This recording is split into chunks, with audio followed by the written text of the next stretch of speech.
On the night of March 18, 1984, Katsuhisa Ezaki, the president of Japan's massive Glico Candy Corporation, was at home with his family. Suddenly, two masked, armed men broke into the residence, restrained his family, and kidnapped the CEO. The disappearance of such a prominent corporate figure triggered an immediate nationwide search.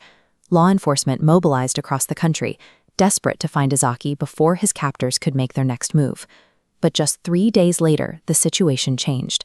Ezaki managed to escape his captors on his own, returning to safety and seemingly ending the crisis. However, this timeline shows that Ezaki's escape was not the end. It was merely the catalyst for a campaign of public manipulation that the authorities were entirely unprepared for. Instead of retreating, the perpetrators stepped into the public eye. They began sending physical letters directly to news organizations and the police, ensuring their message reached the entire nation. They signed these messages with a name taken from a classic Japanese detective novel, The Monster with 21 Faces. This document contains their first direct taunt, mocking the police and claiming they let the Glico president go because he was boring. The primary objective was changing. The gang was no longer seeking ransom. They were orchestrating a media spectacle to humiliate the establishment. The monster then issued a lethal threat. They announced they would lace Glico products with cyanide, specifically stating that Japanese children would die if they ate them. This visual represents the panic that followed. Supermarkets across the country pulled millions of candy packets from shelves overnight. The corporate damage was severe. Glico faced millions in losses, and the production halt led to the layoff of thousands of factory workers. The gang sent a new letter, challenging police to catch them this summer. They achieved massive disruption purely through psychological leverage. Despite the scale of the supermarket withdrawals, investigators never recovered a single piece of poisoned candy during this phase. In the summer of 1984, the monsters shifted targets. They moved their focus from Glico to another major food conglomerate, Morinaga. Tactics evolved. They placed poisoned candy in stores with explicit warning labels reading, "Danger, contains poison. If you eat this, you will die." Comparing phases shows a strategic shift. While Glico faced invisible threats, Morinaga suffered highly visible physical evidence to create mass fear. This visible proof of poison guaranteed Morinaga would face the same financial ruin that nearly crippled Glico.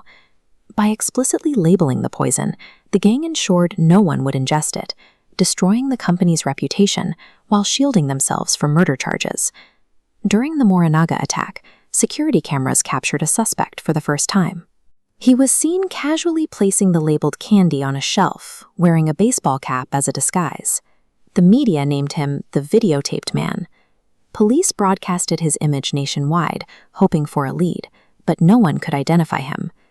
Desperate to catch the gang, police set a trap during a planned ransom drop at a train station. Detectives were hidden throughout the area, waiting for someone to collect the money. In the crowd, a detective spotted a second suspect. Described as having narrow, fox-like eyes, the man appeared hyper-vigilant, constantly scanning the station for any signs of police presence. Detectives attempted to tail the suspect through the terminal, but in the dense crowd of commuters, they lost him. Despite being within arm's reach of a primary suspect, the police were outmaneuvered. The gang had vanished once again.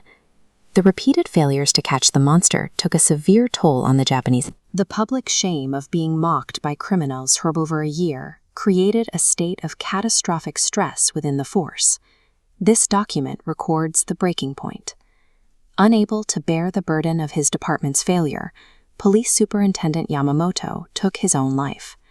His death is a tragic example of taking ultimate responsibility for a professional failure, a deep-seated aspect of Japanese institutional culture.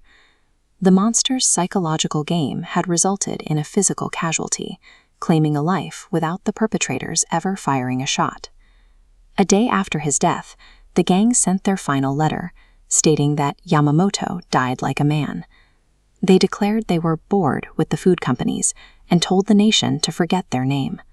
From that day on, the monster vanished. This diagram explores the potential motives that drove them.